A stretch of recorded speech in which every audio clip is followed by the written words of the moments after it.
Welcome back to another fantastic week of college football. Again, we are back for week 10, better than ever on Thank God for Football, TGF Game Day. We are ready to go. Jay, it was another fantastic, awesome week of college football. We're back and better than ever, though, this week. Jay's got the swag. He's got the gear. He's got the shirt. He's got the flag. He's got it all this week. So we are ready to go. And Jay, I appreciate you joining the show again. We are going to be getting started here shortly, but wanted to again thank our sponsors over at Hyundai of Anderson again for being a huge partner for us. Thank you guys so much. But Jay, welcome in again to another great week. Thank you, Justin, and everybody out there. Thank you for supporting TGFF Game Day. We are one of the fastest growing podcasts out there. A lot of people watching, a lot of people enjoying the fact that we bring you every conference that we can to give them all a voice, and we just want to thank each and every one of you. We want to thank, like Justin said, Hyundai of Anderson. Go by, see Herschel and the guys and ladies over there at Hyundai of Anderson. They will treat you right. I bought my new 2016 Nissan Frontier, so I'm enjoying it. They give me a great deal, and if you use code GSM, tell them GSM, you will get a special deal only for you. That's right. Only for GSM or TGFF Game Day. If you say either one of those codes, you will get a special deal at Hyundai of Anderson in Anderson, South Carolina, right off Highway 28 bypass. Awesome, Jay. We had a great slate of games last week. Another huge list of upsets, another teams holding serve as they should. So ultimately, though, we are going to kick our show off this week again with our guys from over at Sideline Sports Army, and they are going to give us the update here on the American Conference this week.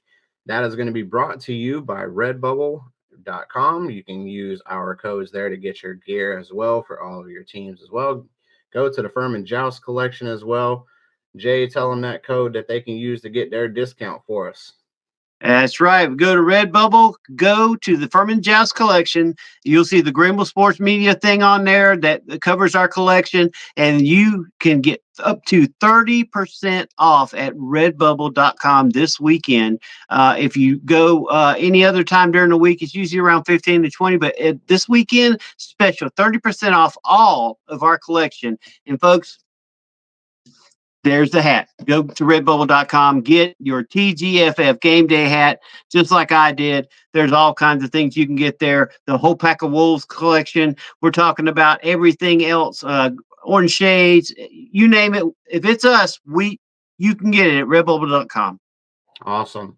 And once again, we will let our guys over at Sideline Sports take it away to let us know about the American Conference this week and the week that was. What's up, TGFF? This is the old Army brat, Cuthbert from Sidelines Army. I'm here to talk to you about this week's slate in the American Athletic Conference. As a quick recap of last week, as a reminder, we had a lot of teams on the bye. We're going to see that again this week. Looking at last week's game of the week, Navy absolutely throttled Air Force 34-7. Interestingly enough, this was not the blowout that had been anticipated. I mean, it was a 28-point margin of victory, so a significant blowout, but not the 49-3 that had been predicted by some people. Blake Horvath once again delivered, going 9 of 15 for 134 yards in the air. He had 19 rushes for 115 yards and 2 touchdowns. He absolutely needs to be in the conversation for Heisman. I mean, at this point, it's clearly, or should clearly, be going to a running back from Idaho, the state of Idaho, that is. But that's a G5 player, so we all know that's not going to happen. Meanwhile, Eli Heidenreich became the first player in Navy history to both rush for 100 yards and have 100 yards receiving in the same game. He put up 100 and 101 respectively. Navy despite a 28-point margin of victory, they only went 4 of 12 on third down. They had 10 drives, 5 touchdowns, 0 for 1 in field goals, and they did win the time of possession battle, but at just over 30 minutes, it was not decisive. So while the victory was decisive, it was not a perfect scorecard, to say the least, but they are continuing to steamroll forward. Navy is on a bye this week, so it'll be interesting to see if they start to put some new wrinkles into their Sling T offense. They don't really have any injuries this year of significance, but all teams benefit from a bye. So I'm sure they're going to come back in 2 weeks and be ready to roll. The other game to watch that I'd mentioned was Charlotte against East Carolina. Now, this was predicted to be a walkaway by East Carolina, who preseason had been potentially a dark horse contender in the AAC championship. They kind of stumbled a little bit out of the gate, but seemed like they were starting to put things together. Then Biff Poggi and the 49ers came in and absolutely laid the smackdown. They beat them 55-24, standing room only at the Jerry. As the newest member of the American and an Army fan, I didn't know that Charlotte and East Carolina have such an impassioned rivalry. Apparently they do, and I'm here for it. I don't know where this team has been all year that's putting up 55 against frankly, a quality opponent in East Carolina. But Charlotte really delivered. Specifically, they just dominated on the ground. They had 52 rushes for 311 yards and 6 touchdowns. I mean, you'd think they were a service academy the way they were running that ground game. They also were able to pick off East Carolina twice. Deshaun Purdy did well in the quarterback slot, 13 for 22 for 206. He didn't throw any touchdowns, but he didn't throw any interceptions either. And really the star of the game was Hashawn Wilson, 15 carries, 164 yards, 3 touchdowns. So Charlotte's got a pulse. This is fantastic. I love it as a fan of the American. And then the last game from last week that I had talked about was going to be Army-Tulsa, because, come on, go Army. Absolute domination, 49-7. Bryson Daly, who, like Horvath from Navy, should honestly start to maybe be creeping into the Heisman discussion. Do I realistically think he has a chance to win it? Obviously not. But looking at his numbers, we're talking about 5 for 5 for 140 yards and 2 touchdowns. He also went over 100 more on the ground with a couple of touchdowns. I think he already has 10 for the year in 5 games. I mean, he is leading this team from the front, and it shows. Kanye Udo, who was awakened last week 2 weeks ago against Temple, and then he has 2 different touchdowns over 60 yards. 6 total carries for 137 and 2 TDs. He balled out. And then Noah Short, who's our dynamic playmaker, he didn't have any big long runs like he's had in other games. He did, however, have 3 catches for 121 yards and 2 touchdowns, which included an absolutely beautiful 58-yard swing pass where I think he even caught the ball behind the line of scrimmage, and he just turned north and nobody's catching him. And he went 58 yards. I mean, it was technically a reception, but he did that 100% on his legs. Army had 9 drives, 2 punts, and 7 touchdowns, and they did it with less than 25 minutes time of possession. So I don't know exactly what team I was watching, but I was happy to be watching it. Go Army, beat Tulsa. Other scores around the league, Temple drops a heartbreak to UConn last week. Talk about a bad beat. Obviously, it's UConn and Temple, so you probably didn't watch the game. No fault there. Temple was down 23-20 with 2 seconds to go in the game from about the 2-yard line. And the thought process was, all right, we're going up the middle. And we're either going to get these 2 yards and get the touchdown and win as time expires, or we're going to get stood up. Instead, what happened is they fumbled. It was recovered by UConn and returned for a touchdown. So again, I'm not a bettor, but you want to talk about a bad beat. You go from Temple is potentially going to win this game 26-23 on the final play, and instead UConn wins 30-20. So if you are a bettor and if you were taking the spread in that, I hope you didn't lose your house. And then last but not least is Tulane absolutely unloading on the University of Alabama, Birmingham. UAB gave up 71 to Tulane. Trent Dilfer, I think, has probably got to start feeling the heat. He's in his second year. I really like him as a coach. He is a culture guy. He is the kind of coach who stands by his players, who will look a Power 5 team in the eye and say, you want to come for my guys? You want to try and snatch them out of the transfer portal? You go right ahead, because, these are my Warriors, and they're going to fight for me, and I'm going to lead them, and the whole thing. But unfortunately, it's not translating on the football field. Tulane dropped 180 yards passing, 317 yards rushing, talking about over 10 touchdowns worth of points. It's not even a game. So we're looking now into week 7. This is going to be another big week for the American in terms of how many teams are on the bye. So there's not that many games to look at. So rather than doing games of the week, we're just going to do all the games. The big storylines this week. So we have Memphis and USF, and they're coming off a bye. Now here's the thing. Everything that I'm going to say right now needs to be with the caveat that it is Sunday. So everything I just talked about happened yesterday, and there's a bunch of stuff that might happen this upcoming week that I'm going to miss. But living in greater Tampa Bay, Hurricane Milton is bearing down. So this is going to be an early entry. But Memphis is coming off a bye. 2 weeks ago, they lost the heartbreak to Navy. Presumably, they're going to come back angry and hungry and ready to do work. And they're traveling to Tampa to play USF. I'll be interested to see if this game actually happens. Hurricane Milton could absolutely just disrupt the whole thing, and we could see a cancellation. If we don't, the next big question is Byron Brown going to be playing? USF has been completely mum to the extent or severity of his injury. We don't know if he's going to be back.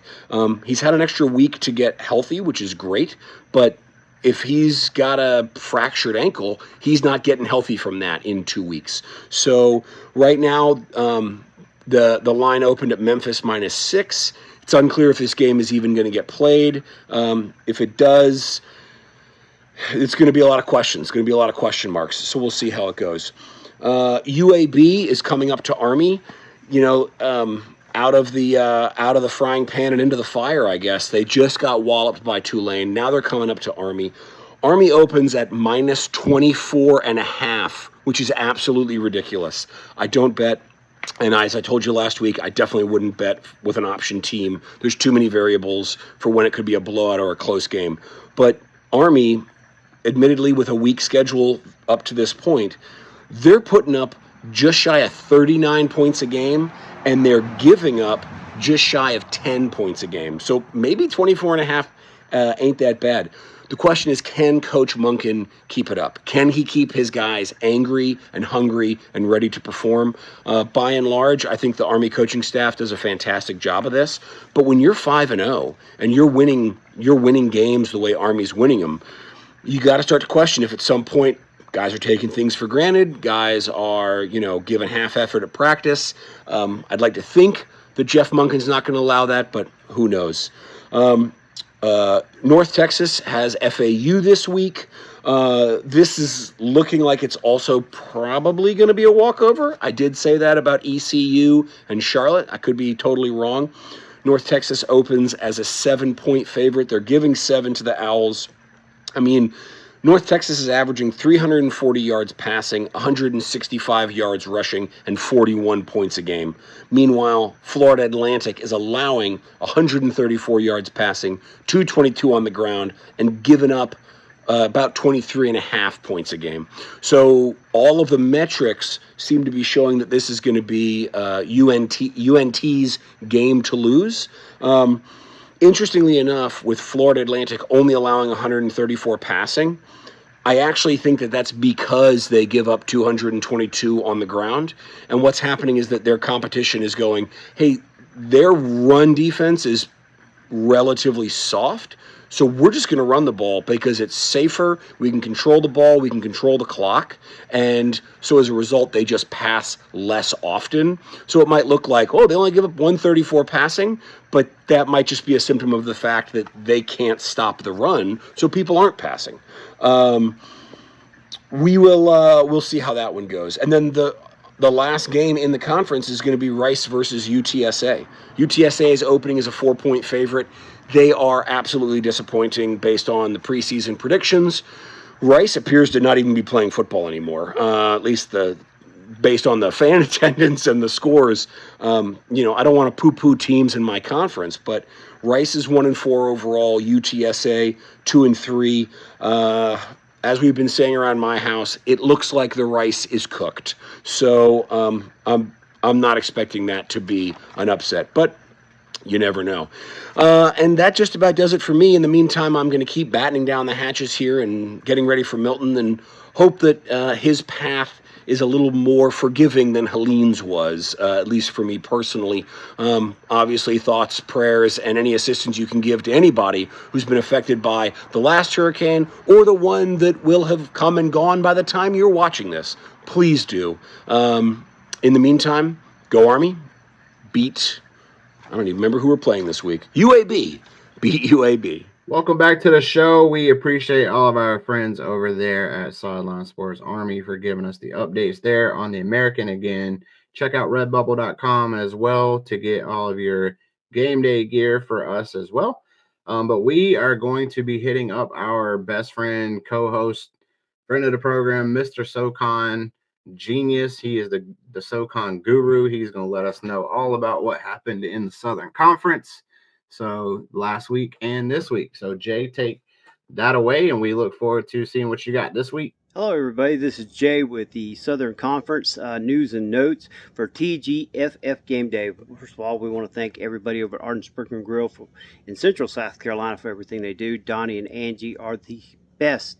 You need to go by there, have some of their great food. You can't beat their double-dipped wings, the Paladin Burger, the Carolina Caviar Burger, lots of great different menu items. Hibachi, they have the hibachi with rice. They don't have the noodles anymore, but they do have the rice.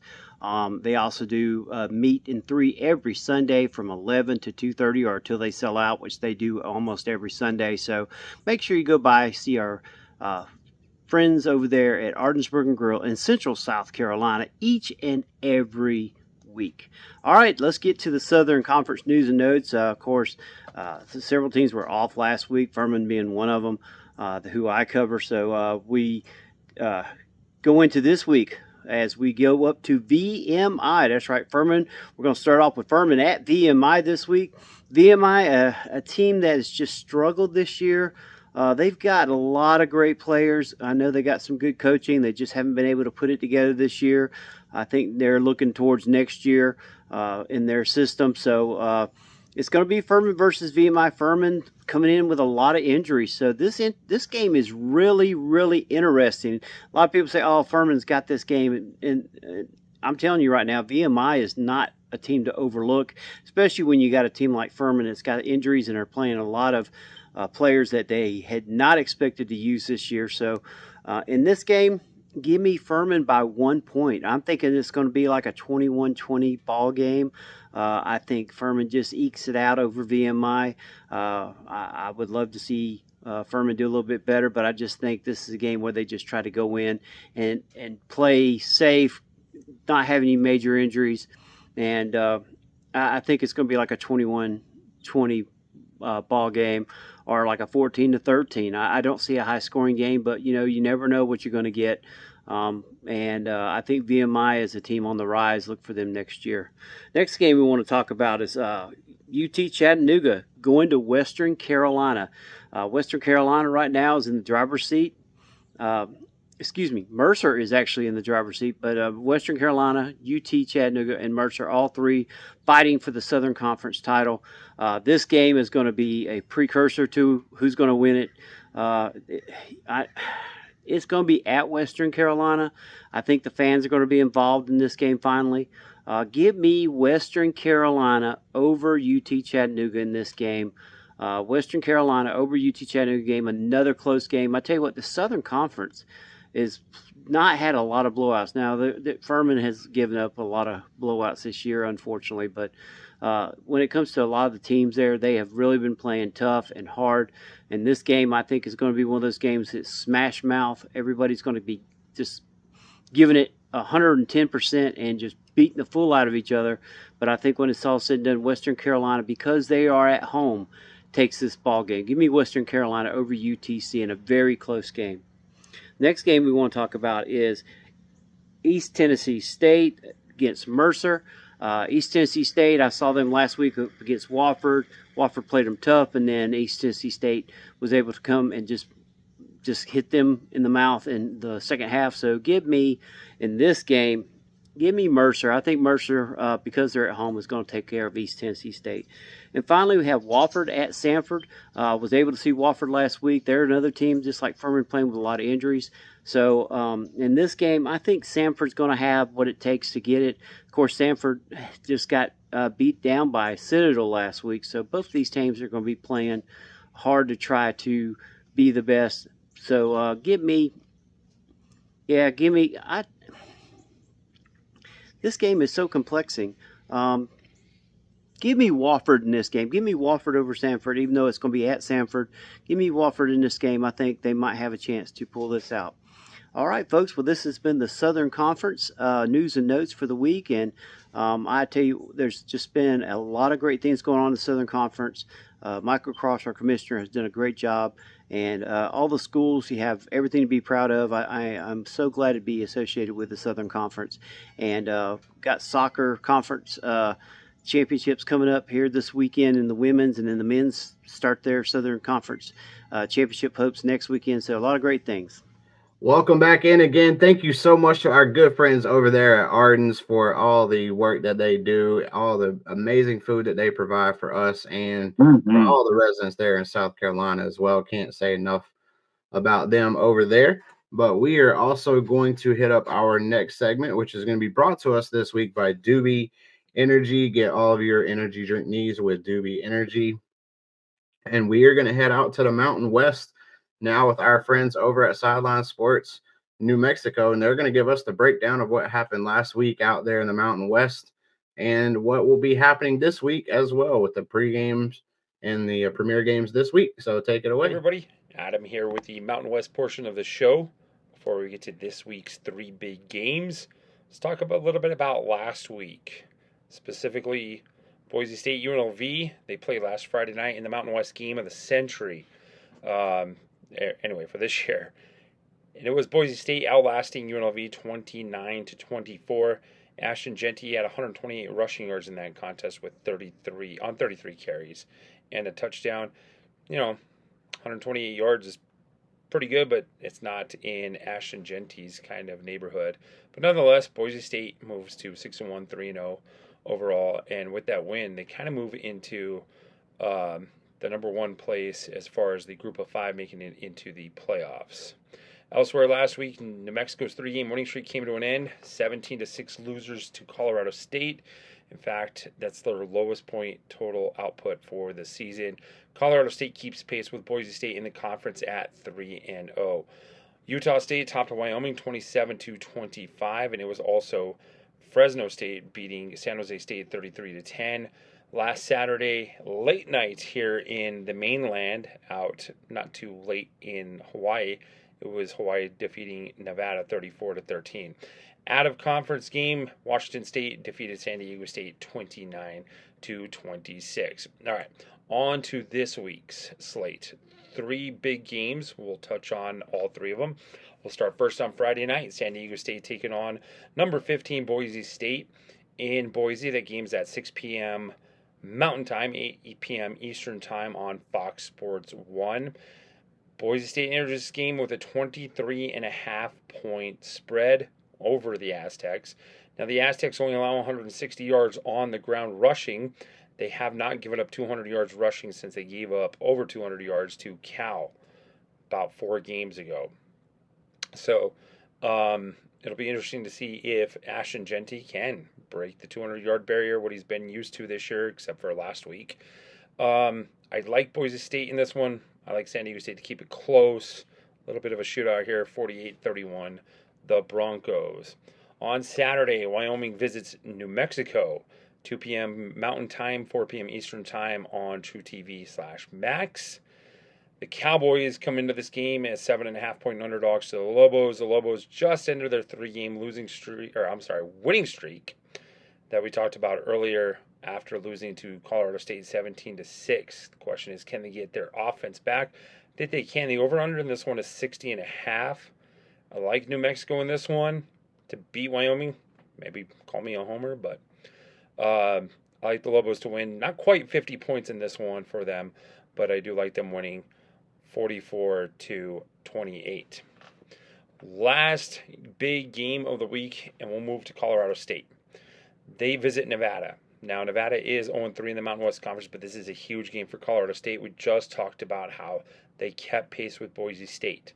They need to keep pace with Boise State throughout the season if they want to play for that Mountain West Conference Championship over UNLV. This is a huge road test. They're 5-3 so far this year, but 3-0 in the Mountain West Conference. Nevada has been pretty decent at home. This one's going to be really close. Colorado State right now is a 2.5-point favorite. I like this one to be grinded out again by Colorado State. I expect them to win 24-20. Elsewhere, Fresno State will host Hawaii at 5 p.m. on Saturday here, Mountain Time, I should say. And there's a big one out in Army West Point as Air Force will visit the Cadets as they play for the Commander-in-Chief's Trophy.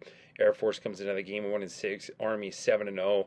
Army is a 21.5-point favorite, so it looks like Air Force is going to get swept by both military services this season. All right, that will do it for me. Check in with me next week to see the results and preview next week's games. Hope you guys enjoy the weekend. Awesome, good stuff over there from our guys over at the Sideline Sports New Mexico. Thank you guys so much again for all of your information there about the Mountain West. So we are looking forward to another good segment, though. Next up is our Sitting Pretty Dog Grooming Underdog Pick of the Week. And we are going to take that over to Ralphie and let Ralphie tell us who he's got this week in our premier game of the week. Hello, everybody. It's your old pal, Ralphie, and I'm here to give you your underdog pick for Sitting Pretty this week on TGFF Game Day. Give me Penn State over Ohio State in the game of the week. Oh, Penn State over Ohio State for your Sitting Pretty underdog pick of the Welcome back, everybody. And now we are just fumbled by what Ralphie said. I can't believe he's picking Penn State over Ohio State. This is a rivalry that Penn State has never won. So, oh well. Ralphie's known for his underdog craziness. So let's go with our next up is the Big Ten. That's right, the Big Ten. Big week last week. Now they've got a major game. Ralphie just led into this, Penn State, Ohio State. So let's go to our Big Ten rep this week, brought to you by Cowboy Revolution. Make sure you use the code GSM, and you can save up to 15 to 20% off each and every time at checkout. So make sure to go to Cowboy Revolution, get all your cowboy needs, earn your feathers with GSM. Let's go to our Big Ten All rep. right, y'all. Welcome to Run the Damn Ball. This is your host, Daniel Magnuson. But I want to make my picks for all these games this weekend that I think are noteworthy. San Diego State at Boise State. We already know. Ashton Jeanty, Heisman frontrunner right now. Arguably the number one guy to win the Heisman potentially at running back for Boise State this year. It's good to see them getting back to their ways of the 2000s and 2010s when they were a BCS buster, whatever you want to call them. That was really fun. And they even won, I believe they won the 2015 Fiesta Bowl, or maybe it was 2014 with Jay Ajayi at running back. And then they kind of fell off a little bit. They were still winning Mountain West championships in some years, but weren't quite what they were, when Kellen Moore was there and some other players. But now they're back to being one of the best, non-power four teams, if you will. Look, they're going to beat San Diego State tonight. San Diego State can do whatever they want to try to stop almost said wrong running back, Genty.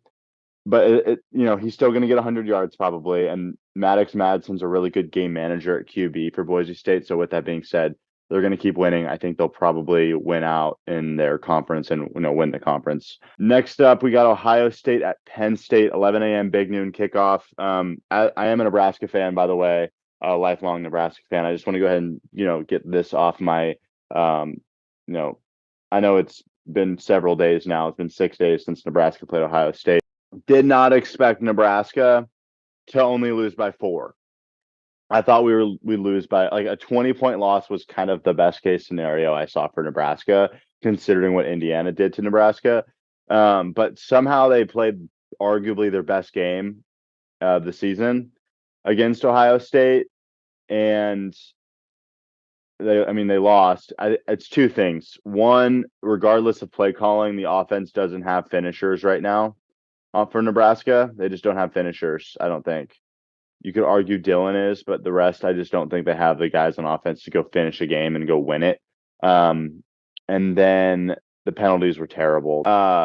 Penn State, I would see why people would pick them to be a favorite because they're at home and because they're undefeated and all that.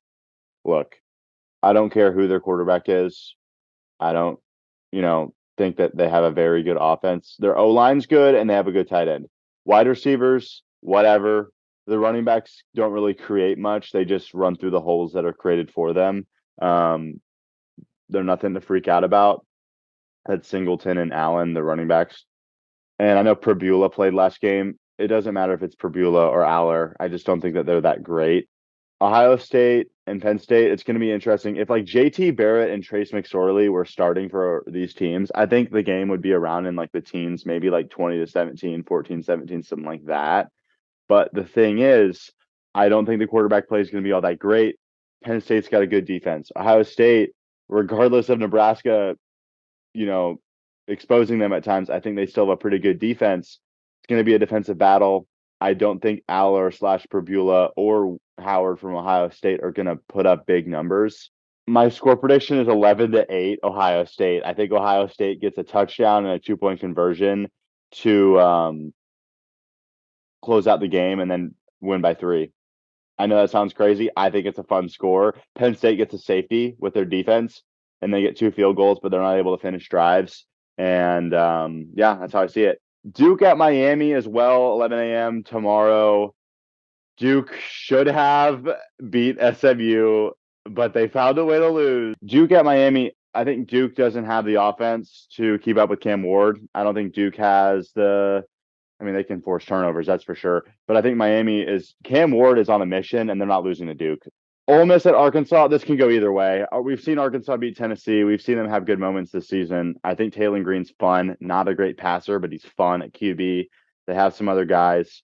Ole Miss, their offense is more explosive, but we saw them lose to Kentucky this year, which was pretty ridiculous. Georgia almost did the same thing. Arkansas, I really am tempted to pick them, but I do think Ole Miss's pass game is going to be a little too much, and they're going to find a way to win a really close game. Air Force at Army. I know Army's undefeated. I'll pick them to beat Air Force. Air Force is pretty bad this year, one of the worst teams in the Mountain West. We'll see if Army can keep it up. I don't want any of these military schools in the playoff. They're not that great. We saw Navy get wrecked by Notre Dame, so come on now. Minnesota at Illinois. Look, this game's a toss-up to me. We saw Illinois get beat really bad by Oregon last week. They did have a good second half defensively, if you want to call it that, but still Illinois it was like 35-3 at halftime, something like that. Yeah, no.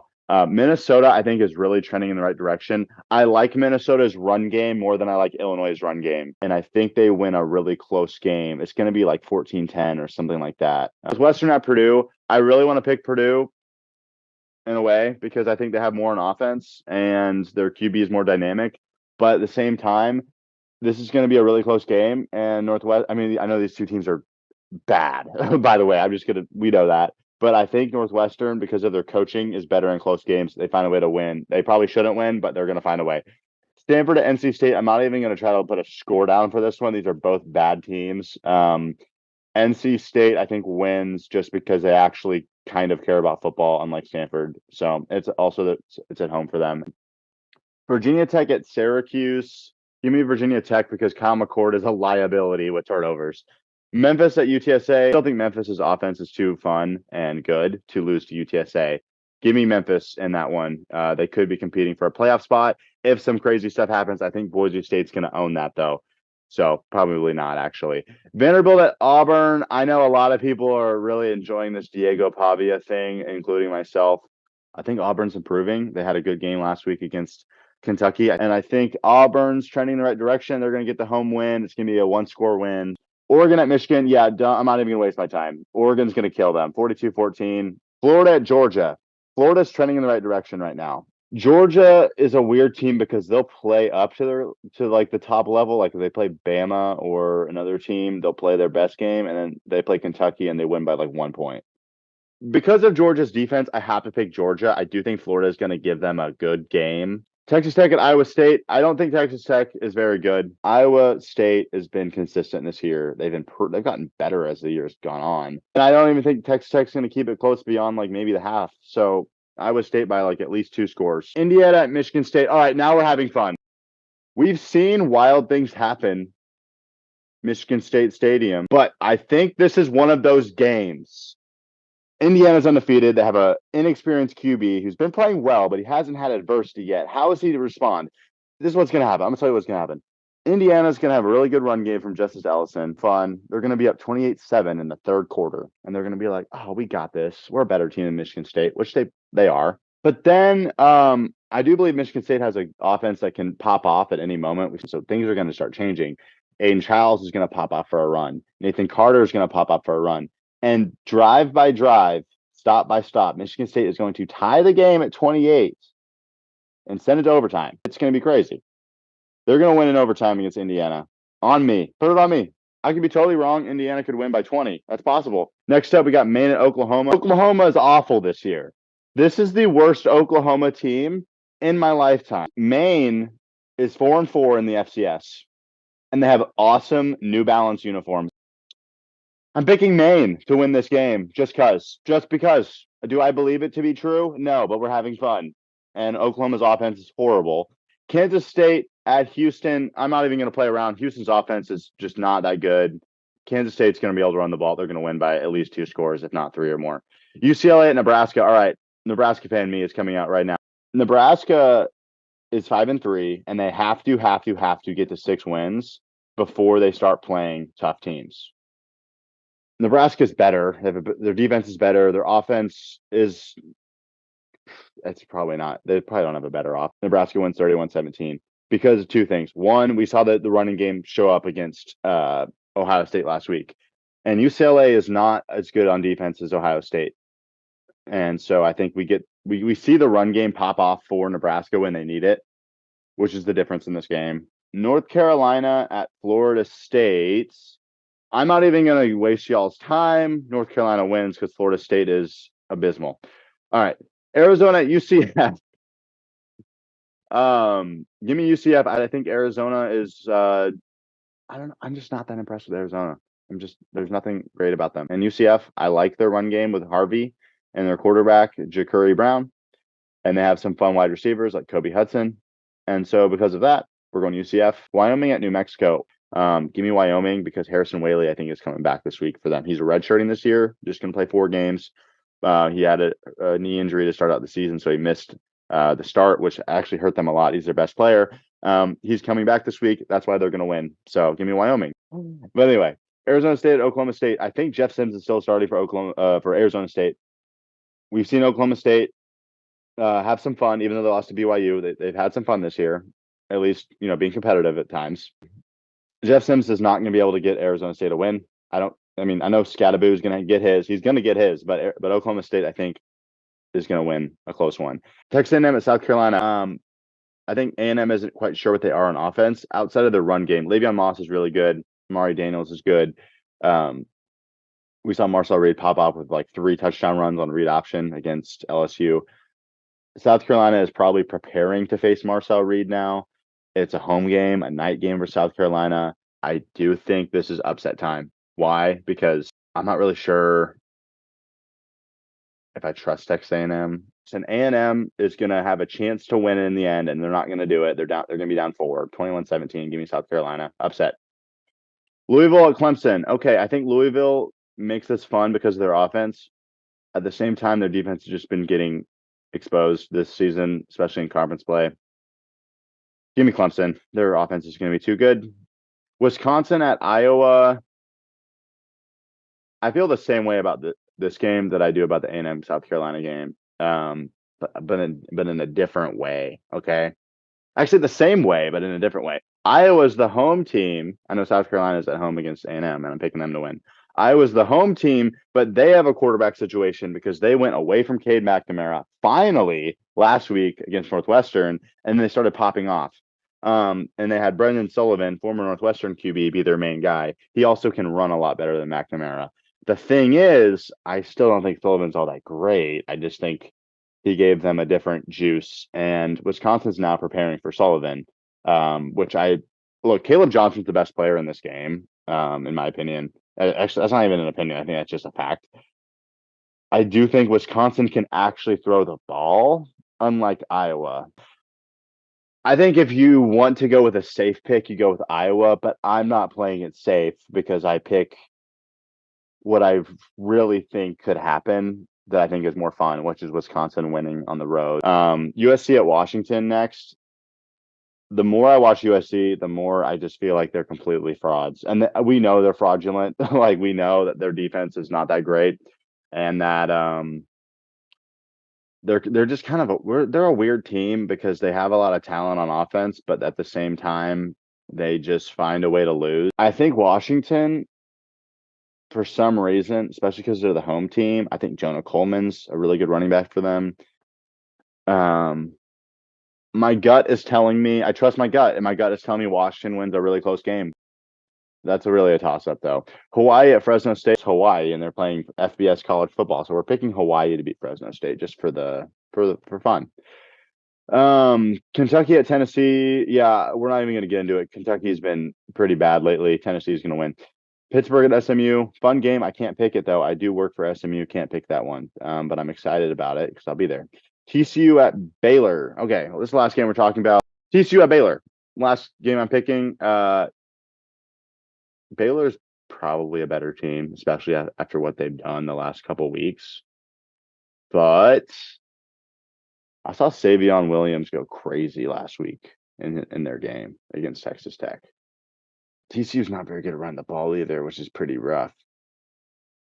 Baylor should win this game.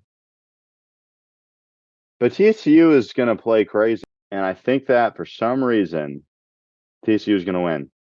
Kind of a toss-up. I think it's more safe to pick Baylor, but I'm picking TCU. So that's everything with college football pick'em this weekend. Thanks for listening. Run the damn ball. Nebraska, you better win. Otherwise, panic mode probably is coming. So you better win against UCLA. All right. Thanks for listening. Thanks again for rejoining us back here at the show. We really do appreciate our friends over there at Cowboy Revolution as well. But we are going to hit up our friends over at the Coach's Box. They are going to give us another fantastic update this week on the week that is going to be in the SEC. A couple of really big games happening in the Southeastern Conference this week, as well as a couple really big games that took place last week. So we look forward to hearing what they have for us this week, breaking down all the awesome games there in the Southeastern Conference. So looking forward to you guys, and we'll let you guys talk.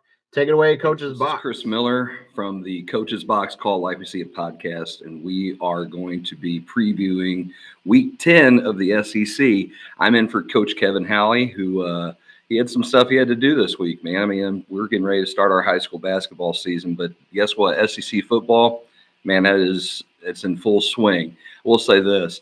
There's a lot of really bad games this week in the SEC. First off, the teams are on bye. We've got Texas, LSU, Alabama, and Mizzou. I don't know if Mizzou, after what they did with Alabama, really constitutes as being an SEC school, but those teams are on bye. And there's a couple of games that might as well just be buys for some teams already. Oklahoma, they have Maine coming to them. Oklahoma's sitting at 4-4. They're 1-4 in the SEC. They've lost their last 3. They need a win, but probably more than most schools in the country right now. They are going to get one. There wasn't even a line put out on ESPN. So if Oklahoma doesn't win this game, obviously somebody's probably going to get fired. Maine's 4-4. They're not very good, so we're not even going to discuss that too much. I'm picking Oklahoma to walk away with this one. Maybe get the wheels turning in the right direction, at least stop the losing streak. They should. I mean, it's college football. Anything can happen, right? And then we have UMass traveling to Mississippi State. UMass is 2-6. They actually have a better record than Mississippi State. Not quite the same competition though.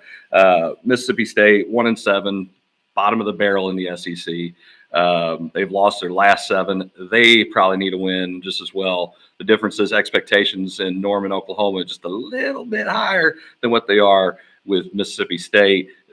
Mississippi State is favored by 18. I look for them to take care of business there. UMass has kind of been like, hey, pay us money to come get beat. Or for us to come get beat. So that's exactly what's going to happen or should happen. Again, it's college football. Nobody really knows for sure. So those are 2 pretty easy games, obviously, for SEC schools. The next one, Florida at Georgia.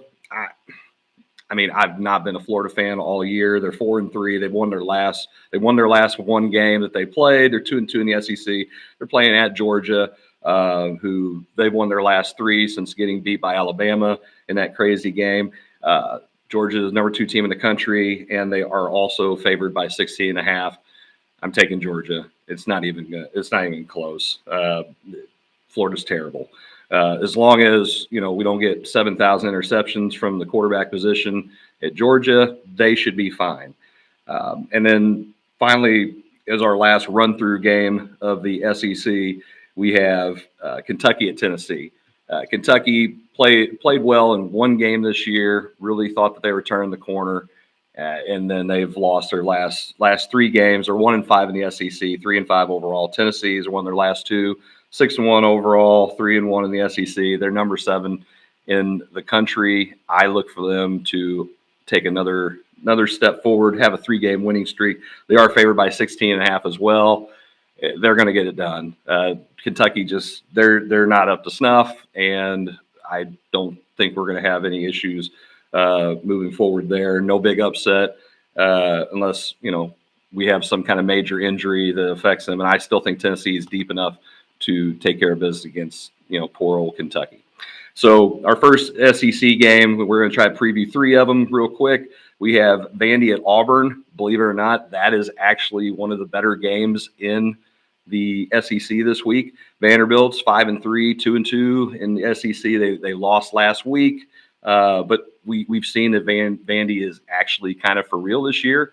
I think that they're a lot better team than what people give them credit for, and they should finish fairly strong. Pavy just didn't have enough magic left in him to get it done last week. But I think they're going to take care of business against Auburn, even though Auburn's won their last one. They're actually favored in this game. I have no idea. It's Auburn by 7. I'm telling you, I would take the points on this, and I'm kind of picking Vanderbilt for the upset personally. This is not sure where Vegas usually thinks they're right, and a lot of times they are. But Vanderbilt's been playing really well as of late, and I don't see why they couldn't take care of business against Auburn, they're just not a very good team. They play tough at times, but they beat Kentucky last week. It's not saying a whole lot. Everybody's been beating Kentucky lately, so it should be a good game. Though I do think it's a contradiction of styles, but after taking Texas to the wire, I really don't understand the line in this game, but I do pick Vanderbilt to win this game moving forward. In our next game, we have Texas A&M traveling to South Carolina. This is a lot closer than I would expect. A&M's favored by 2. So Vegas, again, knowing something probably that we don't.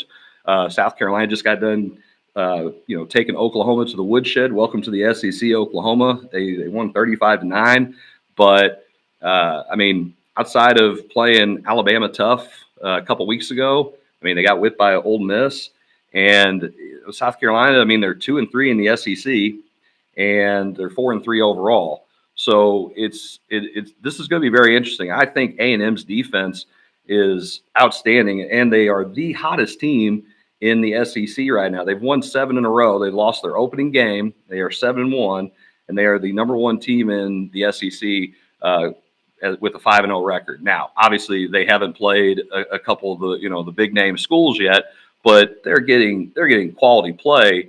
All year. And I know maybe the strength of schedule hasn't been necessarily in the favor, but I don't look at South Carolina as being that kind of team. It's like, oh, okay, well, hey, now you're really good getting a test. So, I mean, I think A&M is going to win this game too. So, I'm picking the other side of the line here and definitely taking A&M. Again, the defense has just been, very, very good. They beat LSU last week, and that was a pretty big signature win. I mean, we knew that the winner of that game was going to go up or down in the rankings, and A&M's up to number 10 right now. I mean, it's unless they're calling this a trap game, but I mean, the next big test for A&M shouldn't come until they play Texas at the end of this month. So.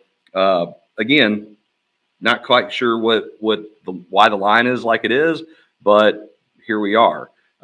Again, South Carolina's playing fairly decent, but this is the SEC. They also lost to LSU by 3. So again, I'm not really sure. I keep saying that, but I really have no idea why this game is like it is. Probably our best matchup, I would say, in the SEC this week is Ole Miss at Arkansas. This is an interesting game. I'm not a big. I've said this many times already. I'm not a big Arkansas fan at all. I think they have outplayed their expectations a little bit. Maybe not for the folks down there in Fayetteville, but I'm looking at Ole Miss. They're favored by 7. I think that they're playing a lot better now. I mean, they did lose at LSU, which is a tough game anyway. It was a close game. They just got done beating Oklahoma in their last game. I feel like everybody's beating Oklahoma in their last game. But they did lose to Kentucky earlier this year, and that was about time Kentucky was playing a lot better. This is not the same Ole Miss team. They're playing better as well. I think Jackson Dart is one of the better quarterbacks in the country.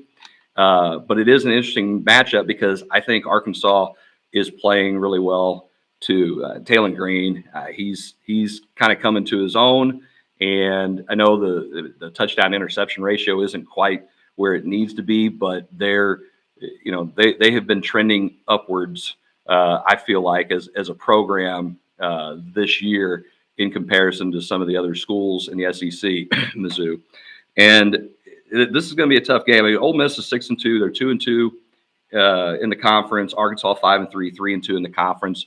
So I mean, this has some big implications, obviously, for conference standings because Arkansas is in the thick of things in the SEC. For them to possibly sneak in there and get a conference championship berth, since we don't have the East and West divisions anymore. But I still think Ole Miss is a really good team, and I feel like they're going to go ahead and take care of business as well. It will be a tough game. I think it might even be closer than the 7 points. So this should be an interesting one as well to watch. So that's our picks this week for the SEC. Appreciate you guys listening to me ramble on and act like I know what I'm talking about. I've been the worst picker, I think, this year, but I feel pretty good about these. There are not a lot of great games in the SEC, but the SEC is still the SEC. That's why Mizzou needs to wake up and actually decide to play. I'm Chris Miller, and if you like our show, don't forget you can watch us, follow us, listen to us on YouTube, Facebook, and the X. And appreciate you guys taking the time today. And this is our part for thank God for football. Until I see you guys again next week. Thank you. Thank you guys so much from over there at the Coach's Box for giving us all that great information about the Southeastern Conference. Once again, that segment was brought to you by TrueVictory.com, as well as you can see Jay's got his gear on already. If you use our code FurmanJoust, you can get up to 15% off of that.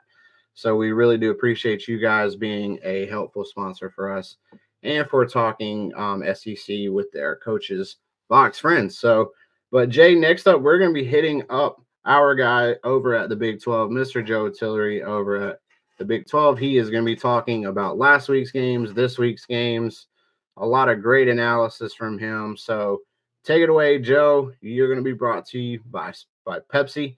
So we look forward to seeing what you got this week. Thanks, Joe. Big 12, week 10. We're in double digits, folks. I'm going to keep it real with you off the jump. I'm not in the normal setup. That's on me. Office is a little bit out of commission right now, so you're getting this weird background, you're getting the weird audio. That's on me. It is what it is. Regardless, we've got some good games to talk about this week. The Big 12 conference race has really come down to 3 or 4 teams. You've got BYU and Iowa State, both undefeated at 8-0. They've been tested a couple of different times, but largely have been the better teams in the conference. Obviously, Iowa State hasn't played a ton of test games yet, and they burnt me a couple times trying to bet against them in the past, but we'll talk about them a little bit later in this video. The next 2 teams, you've got Colorado and Kansas State. Kansas State is currently 7-1, just a hair behind those two, but controls its own destiny. If they beat Iowa State and Ames towards the end of the year, the final game of the season, those are the teams to watch as of right now. Outside of that, you got a couple teams that are fighting for it. Colorado looks like one of the most improved teams in college football, not just the Big 12. So a lot of exciting stuff, and the league has rebranded the entire month of November as the race for the Big 12 championship, so on and so forth, a college football playoff bid. It's going to be a ton of fun to watch, and we've got you covered here on this YouTube channel. Let me jump right in. I've got 3 games to focus on, 3 bets as usual.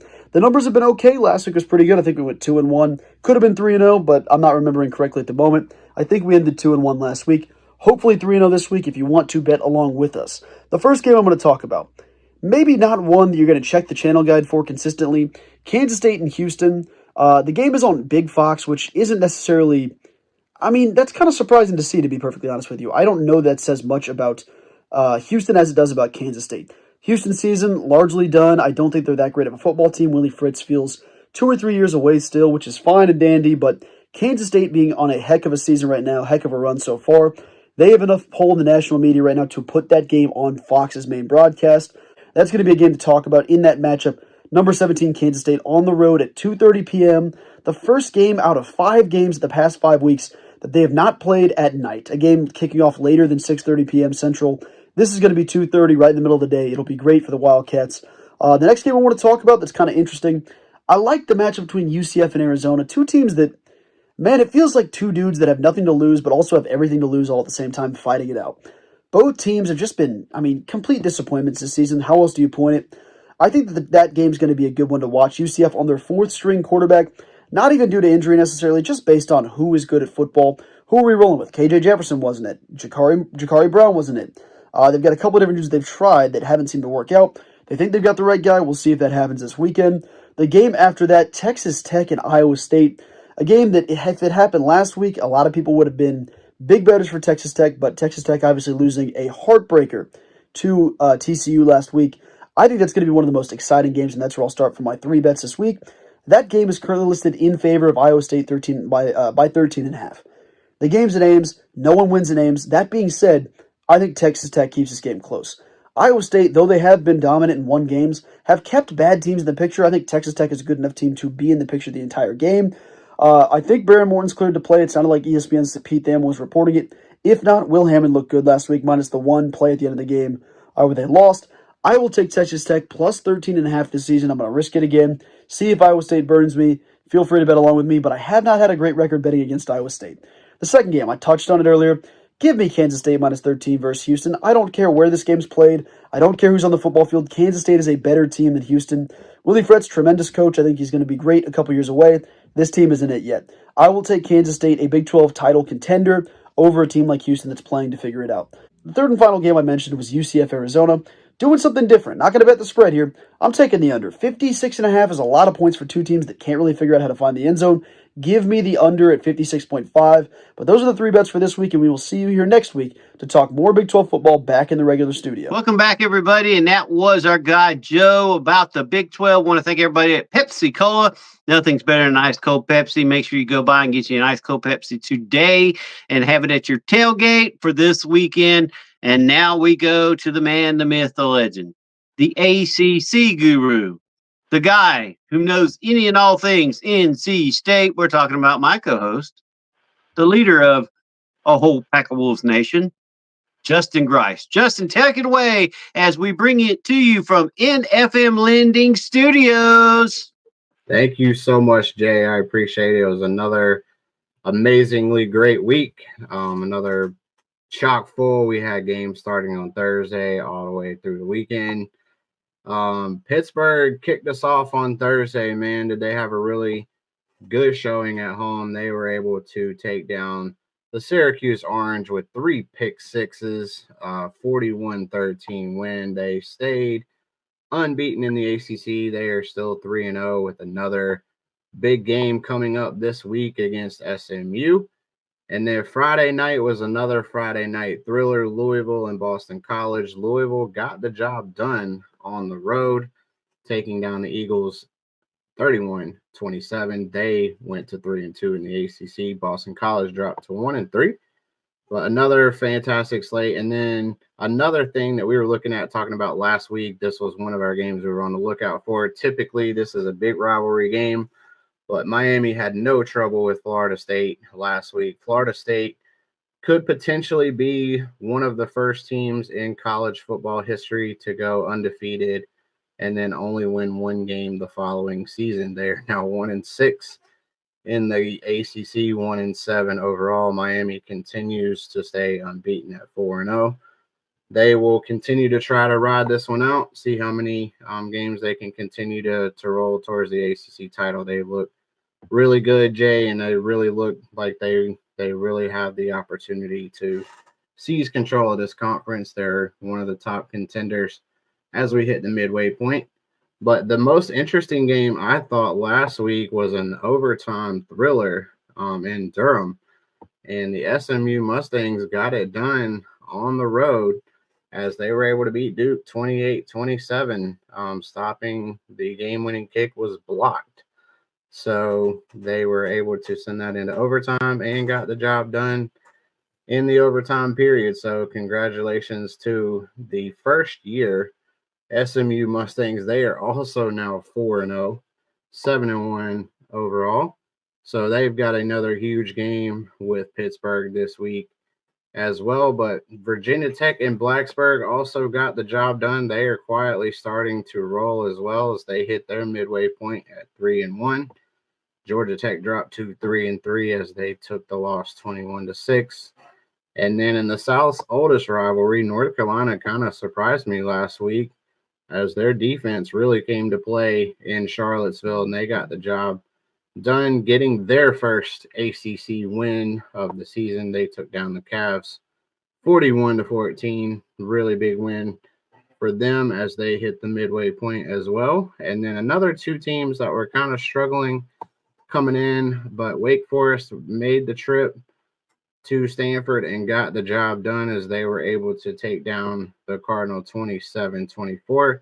Wake Forest gets their second ACC win of the season. Stanford dropped to 1-4.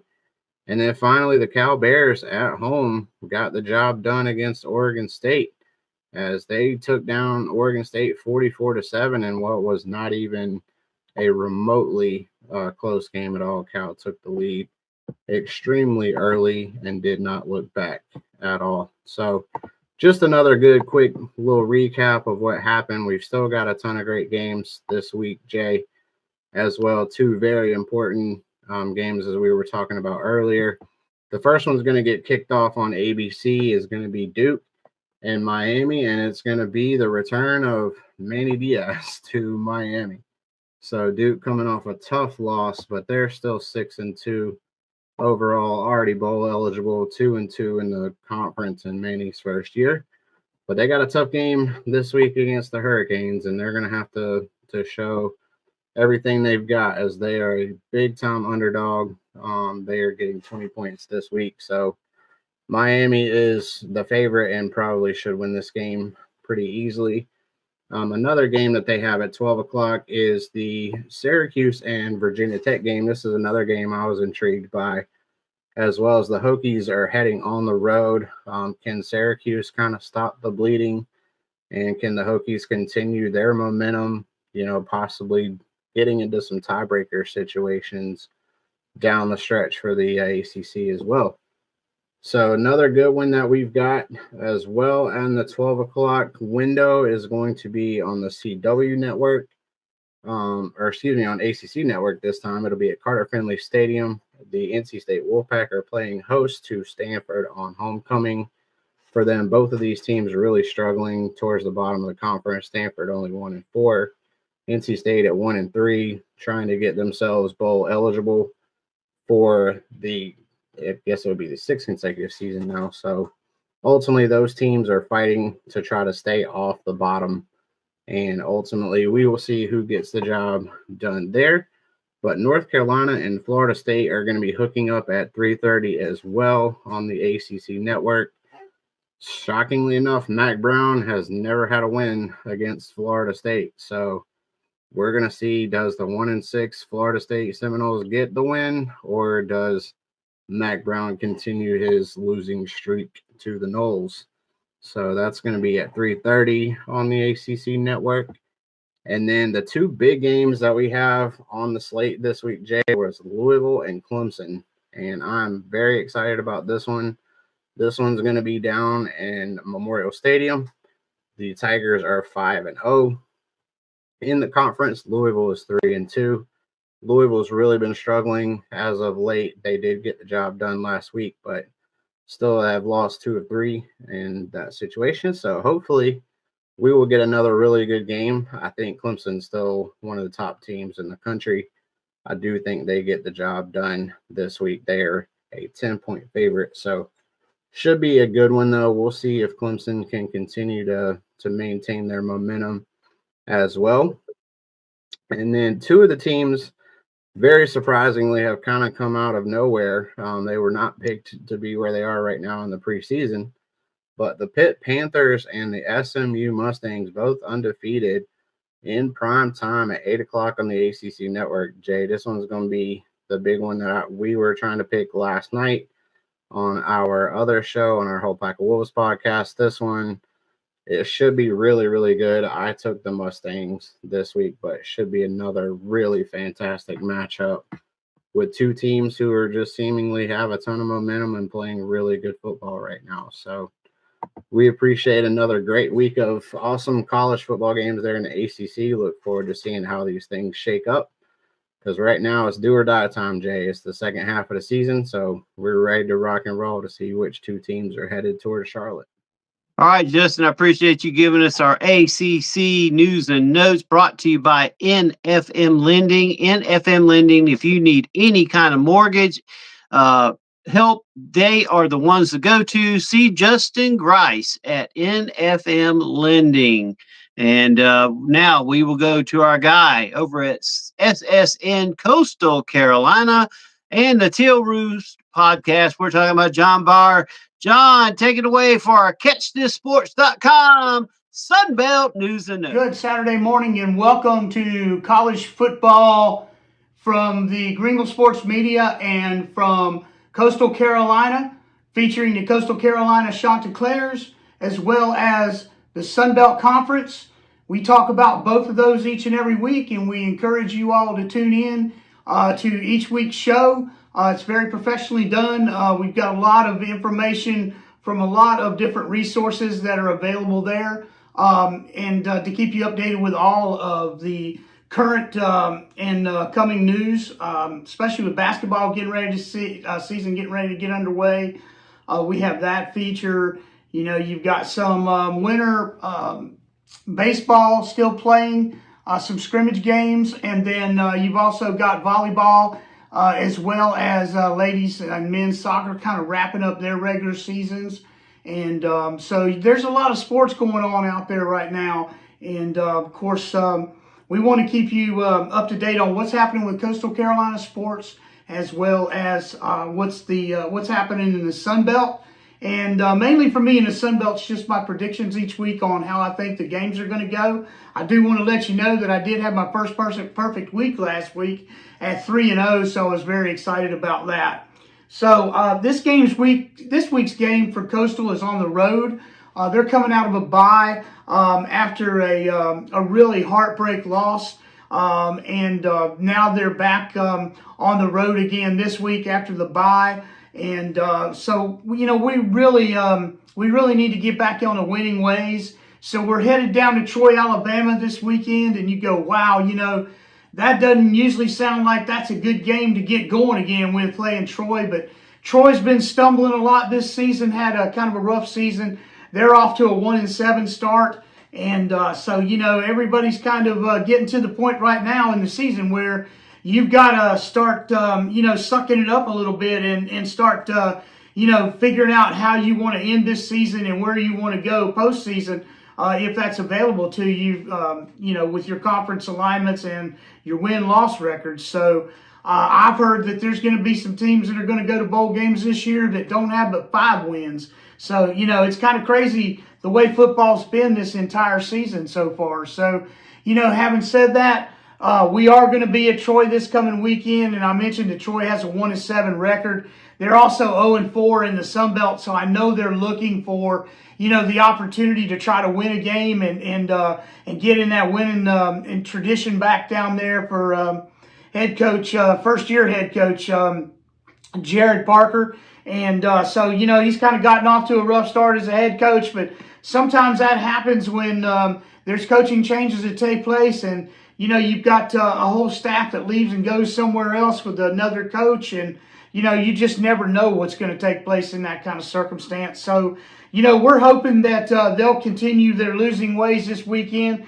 but they'll be a great host to us, and I know they will. That's a great tradition in college football, and I don't foresee them being down too much down there. They're a tough ball club, and they usually are year in and year out, and they're always in there, very competitive in that Western Conference. So we look forward to playing them on Saturday. We've got a 4-3 record, and we're 1-3 in the Sunbelt. We're not setting the world on fire, but if we could get another conference win, we're coming back home for a Thursday night App State game here at Coastal in Conway. So it's an opportunity for us to kind of get things turned back around and get on that winning streak again as we go and close out this last half of the football season this year.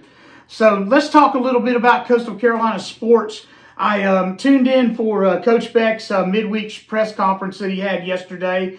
And, like I said, they're coming off a bye week. He talked a little bit about that, talked about some of the practice and how things have been going with practice and with some of the players. Talked about a couple of players that are going to be, one of them out for the rest of the season with injuries that redshirted, and another one that's got some injuries that's missed, I think, 4 or 5 games now, and he redshirted as well. So they were some key players on defense, but I believe they haven't played for a while, so we've been able to plug in some replacements there and done pretty well at those positions. So we're not overall missing too much there, but he did share some additional information about the dismissal of our offensive coordinator and quarterbacks coach that was here, Travis Trickett, that was basically fired following Coastal's loss to Louisiana last weekend, or weekend before last,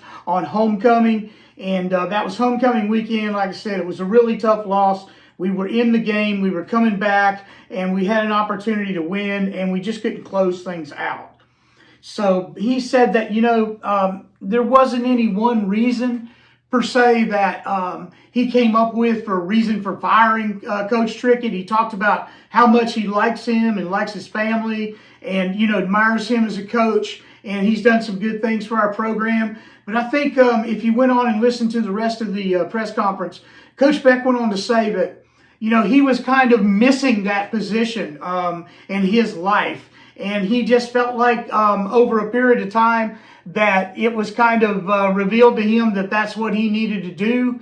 And he came from that background with a lot of years of experience with some big major universities of their offensive coordinator positions, including his last one before he came here at North Carolina State. So, you know, he has the experience. I think he really wanted an opportunity to try to help the offense turn around the season that they had going initially in the beginning. And so he feels very comfortable with that. He feels very comfortable with what has taken place, and that there's no knock there towards Coach Trickett or his family in any way. Wished him nothing but the best of luck. But he just felt like it was something that he needed to do to try to save, as he phrased it, his ball club. And it is his ball club. It's his team. He's the head coach. And so those are the guys that have to make the decisions. And I commend him on the fact that, you know, he felt like he needed to make a change, and he didn't wait till, you know, they were 3/4 of the way through the season with no hope at any type of bowl game or anything of that nature. And that, you know, he just, he felt like he did the right thing at the right time. And so that's the way it's going to carry on going forward. He also was asked a question because in that final game against Louisiana, Ethan Basco had started at QB1, and he was pulled, I think, about halfway through the second quarter and replaced by QB2, which has been traditionally Noah Kim in that position. Noah came in and I thought did a fantastic job to come off the sideline cold, no warm-up time whatsoever, and went in and, you know, didn't accomplish a whole lot on the first series down, but then he got going. He started driving the offense. They scored. They were putting points on the board. It just got down to the bottom end of the game, you know, late in the fourth quarter. They were coming back, and there were a couple of passes that just sailed high over the receivers that were basically wide open. I think there was one instance where he had a wide receiver that dropped one of the passes that just about, you know, took the letters off the front of his shirt. That's where it hit him at on his jersey. And so, you know, having said all that, I'm not blaming Noah. I'm not blaming Coach Beck. I'm not blaming Ethan, and I'm not blaming anybody, period. They play as a team, and they win or lose as a team. And that's the kind of adjustments that they need to make. There's been some, you know, ruffling of the feathers in the fan base, saying that, you know, there's not enough attention paid to making those kind of adjustments, particularly in game time situations where you're not doing a whole lot in the first half, but you've got to get to that locker room to be able to try to come up with some type of game plan to be able to, you know, to try to do something effective in the second half and try to, you know, lead your team back to victory. So I think they accomplished that. They didn't quit. They did continue to try, and they tried hard. They just came up short. But, you know, coming up short this time of the year is inexcusable when, you know, the thing with Coastal is, and I know the fan base very, very well because I'm part of it, is, you know, we expect our Chanticleers to win on the weekends, and, you know, there's a lot of emphasis on that by the fan base, and a lot put on by the fans in general, and I know that may not sound fair to the football team or any other athletic student athletic sports there at the university, but we just have a winning pride, and that's the kind of thing that we want to continue, and that's the thing we want to get back to again this weekend down in Troy. So he was asked about the quarterback situation, and basically what Coach Beck had to say in regards to that is this game is going to be televised at 4 p.m. Eastern Standard Time from Troy, Alabama. And who will be starting quarterback for that game, Coach Beck? Well, I tell you what, the best thing to do is to tune in at 4 o'clock on Saturday afternoon. This was the explanation that we were given at 4 o'clock, and you'll know who's starting the game. So we're no further down the road in knowing who's starting at quarterback. So having said all that, I want to get real quick here to the SBC picks.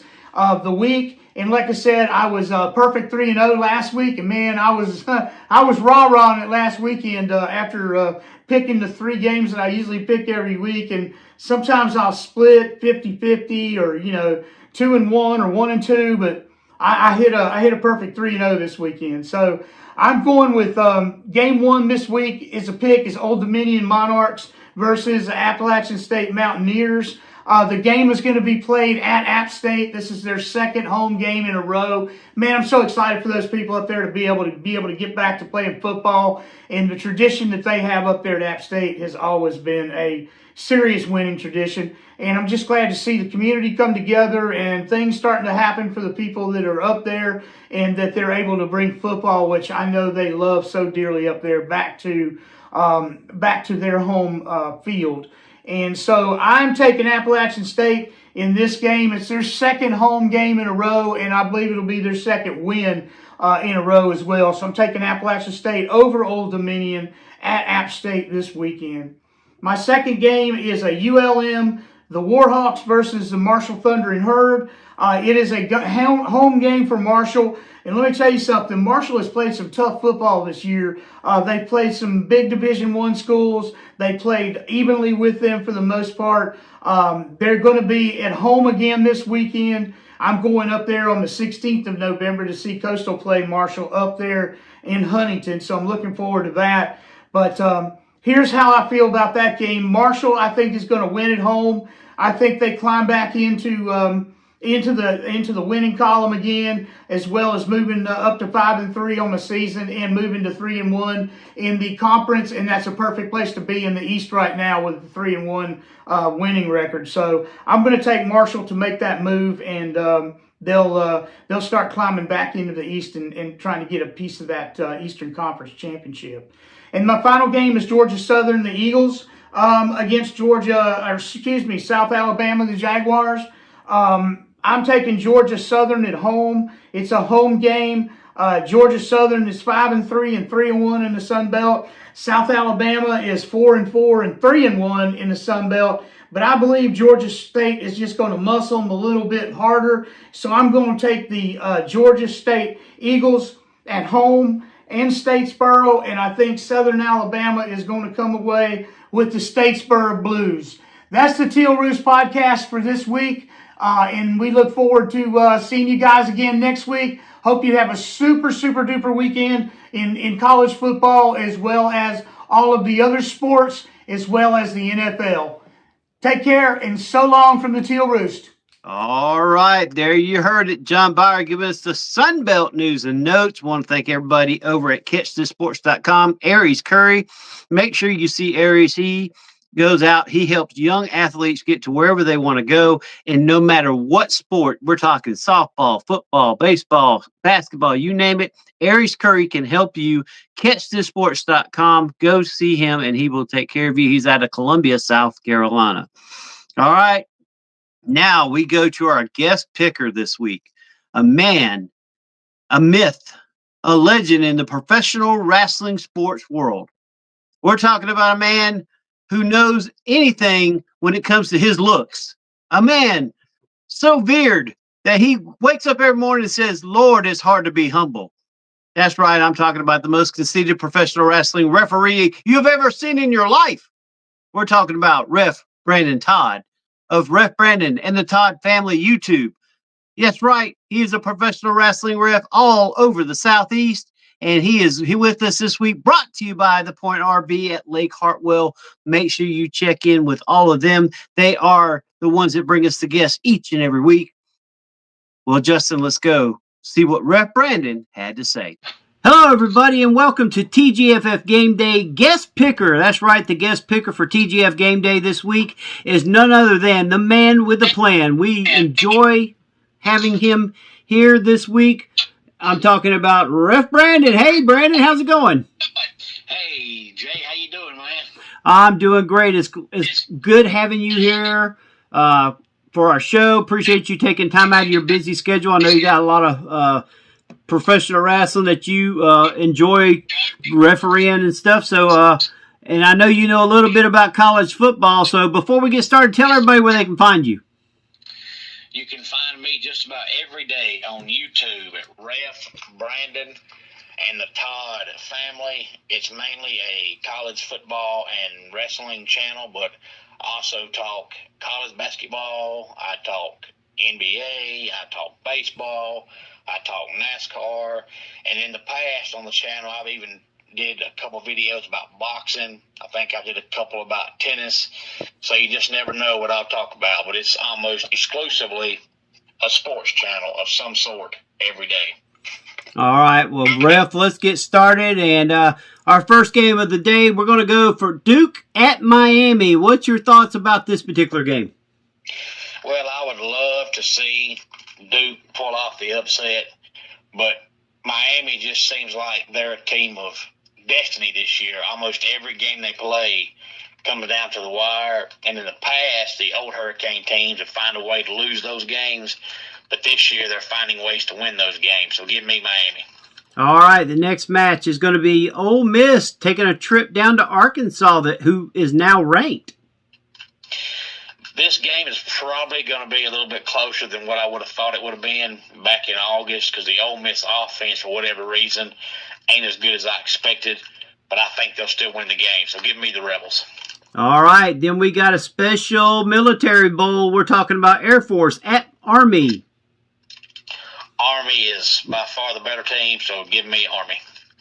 All right, the next game is a special attraction, Oregon at Michigan.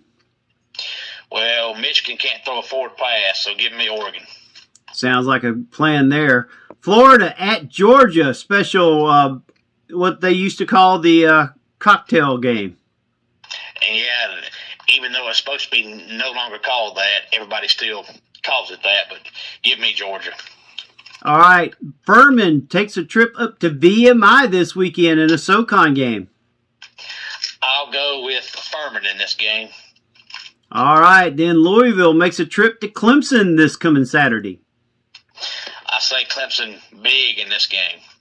All right, ASU, that's Arizona State University, goes to Oklahoma State in a special Big 12 attraction. Arizona State. All right, Pittsburgh takes a trip to SMU, a battle of two big top ACC teams. Give me Pittsburgh. Pittsburgh is the real deal this year. I agree with you on that one, but I'm not picking them over SMU though. Still, I'm a little torn on that one, so I'm still waiting on that one. Coastal Carolina at Troy. I'll go with Coastal Carolina. Troy's just not very good. All right, Stanford at NC State. Give me NC State. All right, Kentucky goes to Tennessee in a battle. Well, I think this is Mark Stoops' last year with Kentucky, and Kentucky's offense has gotten just dreadfully worse as the years went on, and Tennessee has not given up more than 19 points in a game this year, so give me the Vols. Sounds like a plan there. And then our game of the week, Ohio State goes to Penn State, whiteout game, but at noon instead of at night. Does that make a difference? I don't think so. I think with Fox now carrying the game of the week at noon, this is obviously the game they're going to pick. So Penn State probably likes it better because they feel like they're in the national spotlight playing on the Fox noon game. And this Penn State team is legit. Their defense is for real. And I think Penn State pulls off what some would say is an upset, but I'm not sure it is. Ohio State's got a loss. Penn State doesn't. So to me, Penn State's the better team. I think Penn State wins the game. All right. Hey, Brandon, I appreciate you coming on, being our guest speaker. And, of course, he's brought to you by the Point RV at Lake Hartwell. That's your favorite place to go and stay if you're in the upstate of South Carolina. They have a great campground, a swimming pool, boating dock. They have a pavilion, putt-putt, you name it. They got it all at the Point RV at Lake Hartwell. Go by, see them. They bring us every one of our guest pickers each and every week. And Ref Brandon, he is one of our special guys, and we appreciate him taking time out of his busy schedule to come on be our guest picker here at TGFF Game Day for Week 10.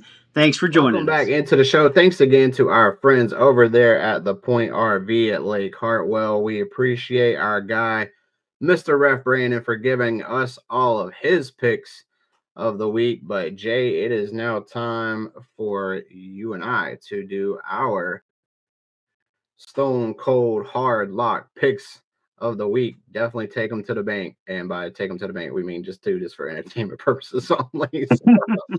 But Jay, we appreciate it. Our first game we're going to be doing this week is going to be the Duke and Miami matchup down in Miami.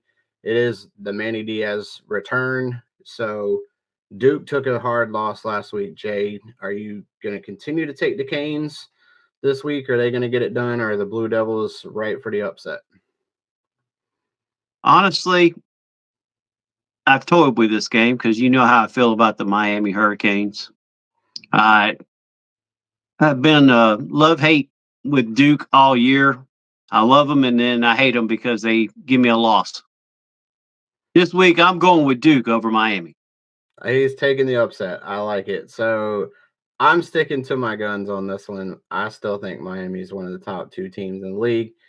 Give me the Canes at home to get it done. They will ruin the Manny Diaz return to Miami. So I think they are on a mission to get to Charlotte.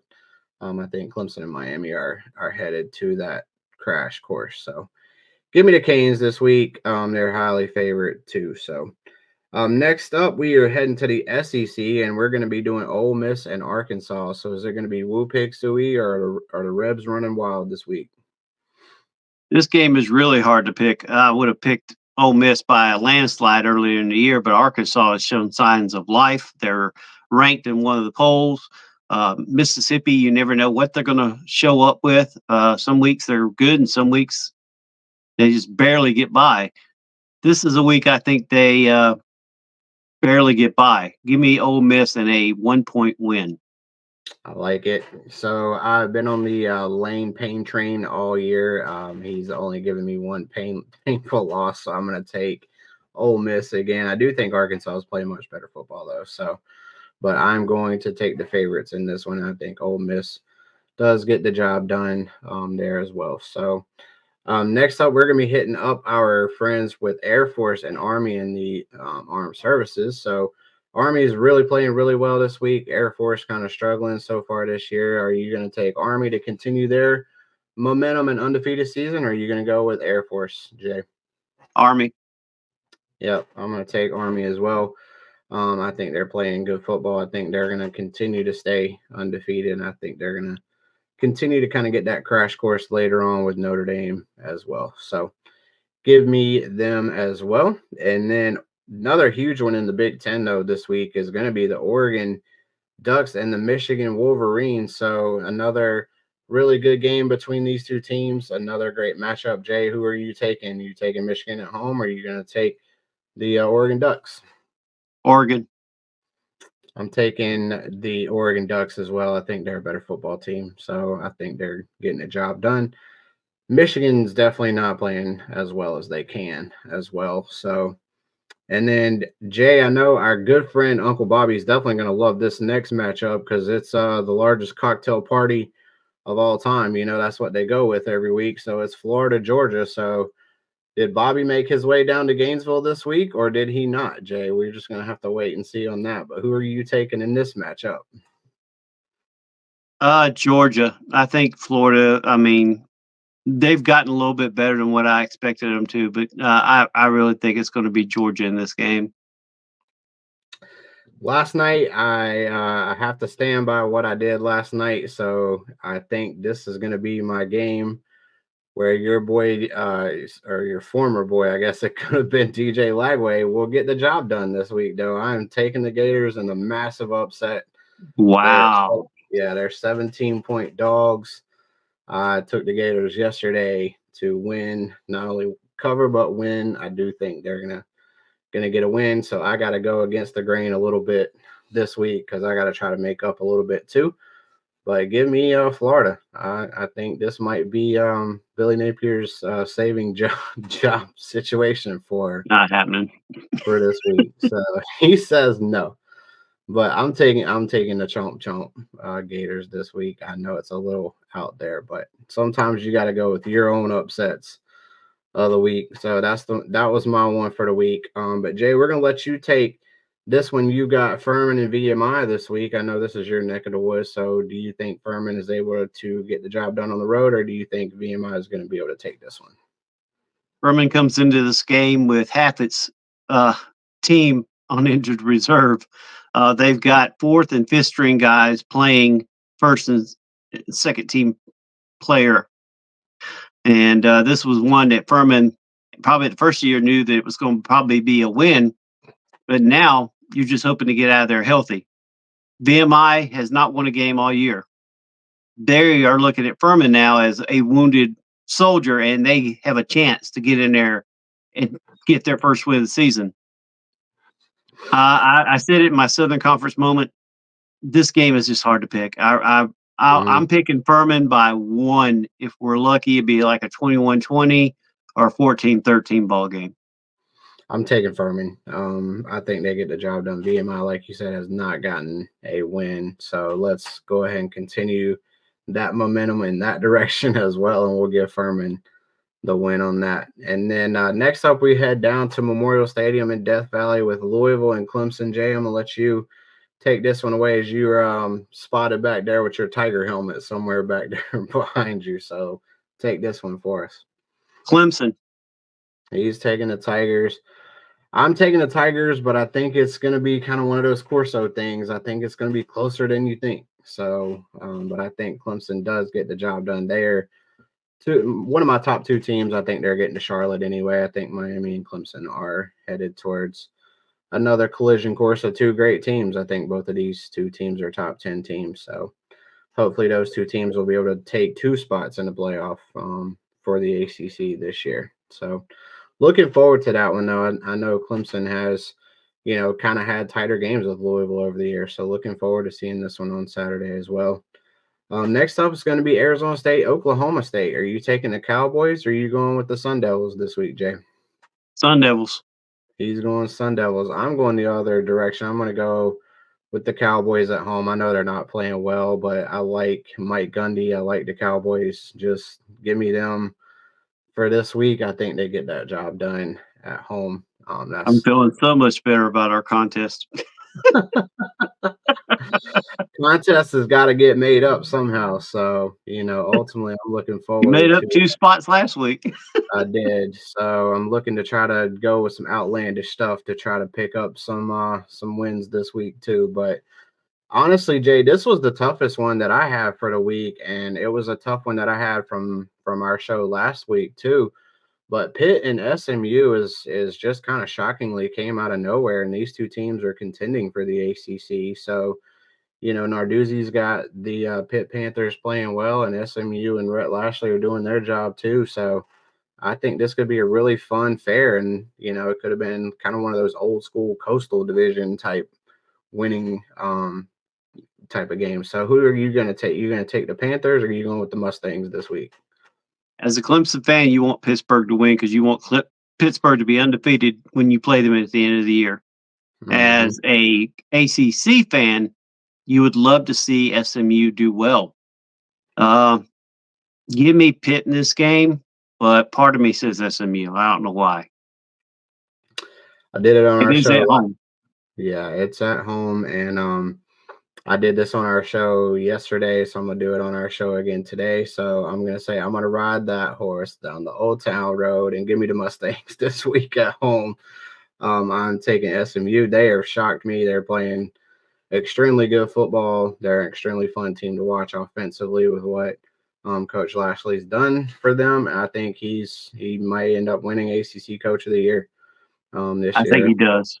So I think he's going to get the job done. So I'm looking forward to that one. There should be another really fun matchup, though. They got a primetime game there at 8 o'clock. So really looking forward to that one. That was a tough pick for me. I really do like what Coach Narduzzi's doing too, though. They're a really tough physical team, and they play the game the right way. They don't beat themselves. So should be fun. Should be another good one to watch.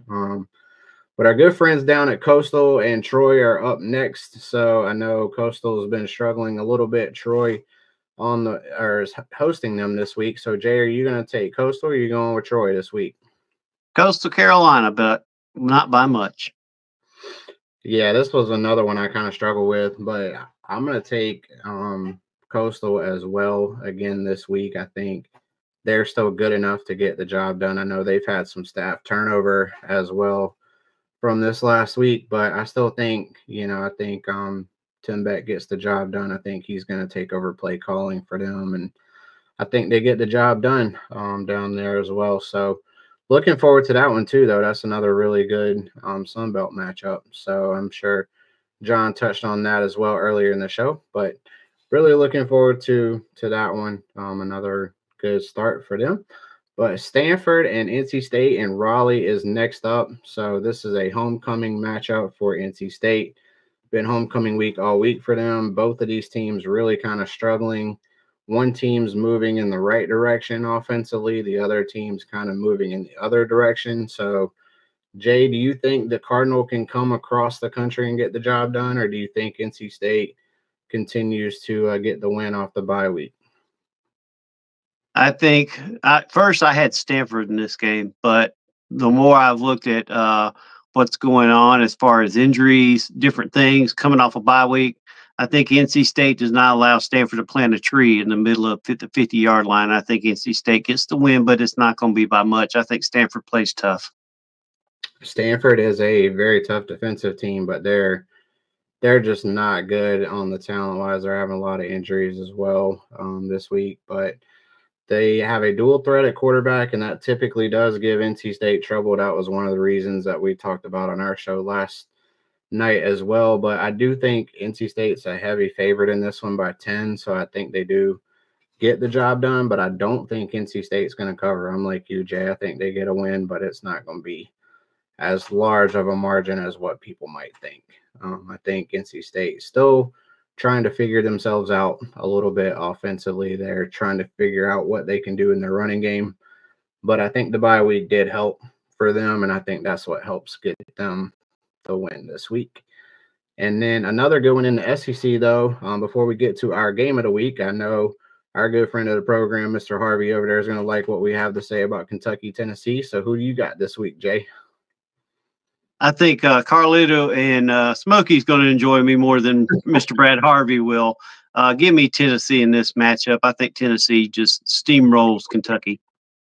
Yeah, Kentucky's really kind of had a really down season for them. They're a lot lower than what their expectations were coming into the season, and Tennessee's obviously gotten really, really good publicity this year for their defense. Their defense is really carrying them, and I think they do get the job done at home as well this week. NC State played them earlier in the year, so got a firsthand look at how good that defense was. But I really think Tennessee is going to be able to get a really good win there as well. But Jay, let's get to it. Our final big time game of the week. Everybody's been talking about it all week. Buckeyes, Lions, Nittany Lions. Is James Franklin finally going to get the big win over Penn State, or is Ryan Day still too much for them? James Franklin. Every year he lets me down. This year so far, he's proved me wrong. And I have never liked Ryan Day or the Bucknuts up there at Ohio State. Give me the Nittany Lions in the upset this week. I will join Underdog in that game. I think Penn State gets it done. Barely, though. It's not going to be a blowout by no means. But give me the whiteout at Penn State, high noon, over Ohio State in my 35-34. I love it. Big noon kickoff.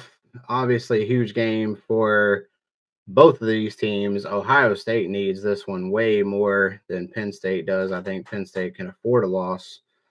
But I'm still taking the track record of Ryan Day over the Nittany Lions. Give me the Buckeyes this week. I know I don't like saying it. I'm not a big Buckeye fan either, but I still think they have too many offensive weapons for the Nittany Lions, and they get the job done this week. James Franklin proves he is the reason he is James Franklin, so he gets another loss this week. But yeah, Jay, I think we got somebody, I don't know. I think he's somewhere down at the cocktail party. It sounds like he might be down in Georgia. He could be over at the wine bar. There's no telling where he's at. We just know wherever he's at, craziness follows. So we're going to let him take it away for his pick this week as well for the Ohio State-Penn State matchup this week. So let's go to Uncle Bobby and see what he has to say. And let's obviously find out where he's at, too, for one. We have no idea where he might show Hey up this everybody, week. it's your old pal Uncle Bobby, and my picks haven't been so good lately, but I'm gonna get better, starting with this week's big pick. We're talking about Penn State and Ohio State. Everybody knows Uncle Bobby can't stand Ohio State. Uncle Bobby knows that he can't depend on Penn State. But this week, Uncle Bobby's gonna give Penn State their due. It's a time for them to take out Ohio State. It's time for Penn State to have a good game. So give me Penn State over Ohio State this week in the game of the week. Uncle Bobby approved. Yeah. All right, there was Uncle Bobby. He was down at the world's largest cocktail party. Looked like he was at his trailer, half everybody at the club was feeling tipsy, but that was Uncle Bobby's version. He's picking Penn State. Good Lord, me, Underdog, and Uncle Bobby, all three picking Penn State. I think I ought to change mine, but I'm not going to go. I'm not doing it. I'm not picking Ohio State. And I just got word that Penn State's starting QB, will not be playing. Now I'm really starting to feel it.